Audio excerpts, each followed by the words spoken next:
বাদ নেই এবারও।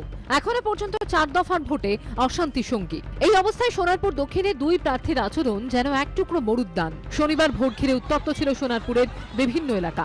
কোথাও তৃণমূলের বিরুদ্ধে ভোটারদের মারধরের অভিযোগ, কোথাও ভোটারদের প্রভাবিত করার অভিযোগ বিজেপির বিরুদ্ধে।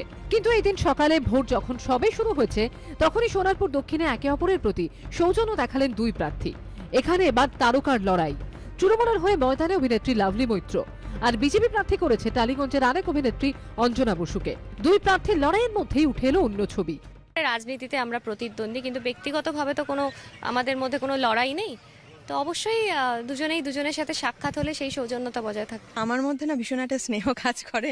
আমার থেকে ছোট যারা হয় অবশ্যই ওকে একটু জড়িয়ে ধরে আদরই করব, ছোট বোনের মতন। যেখানে বাংলায় ভোট মানেই কাদা ছোড়াছুরি, সেখানে উদাহরণ তৈরি করলো সোনারপুর দক্ষিণের দুই তারকা প্রার্থী।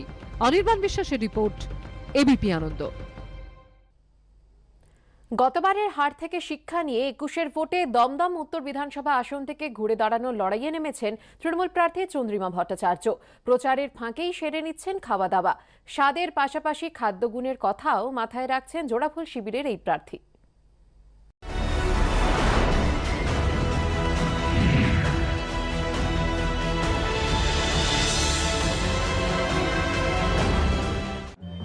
একুশের নির্বাচনী লড়াইয়ে ঘরের মেয়ের ওপর ভরসা রাখার আবেদন নিয়ে প্রায় প্রতিদিনই দমদম উত্তর বিধানসভার অলিগলি চষে ফেলছেন চন্দ্রিমা ভট্টাচার্য। 2016 বিধানসভা ভোটে হারলেও এবারও দমদম উত্তর বিধানসভা আসনে তাকেই প্রার্থী করেছে তৃণমূল কংগ্রেস। 22 এপ্রিল ষষ্ঠ দফায় দমদম উত্তর আসনে ভোট গ্রহণ। সামনে কঠিন লড়াই। রোজ সকাল সকাল হালকা খাবার খেয়ে দক্ষিণ কলকাতার গড়চা রোডের বাড়ি থেকে বেরিয়ে পড়ছেন রাজনৈতিক কর্মসূচিতে।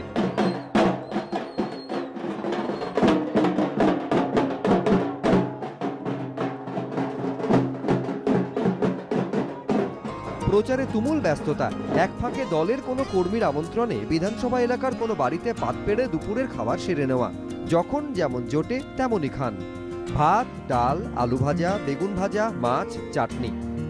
এখানেও যে রান্না করেছে না, সবগুলো খুব লাইট রান্না, এবং সবসময় লাইট এরকমই খাই। আমার অভ্যেস হচ্ছে সকালবেলায় অত তাড়াতাড়ি বেরোই কাজে যাওয়ার জন্যে, মাছ টাছ খাই না, এমনি ডাল ভাত ভাজা টাজা খেয়ে চলে যাই।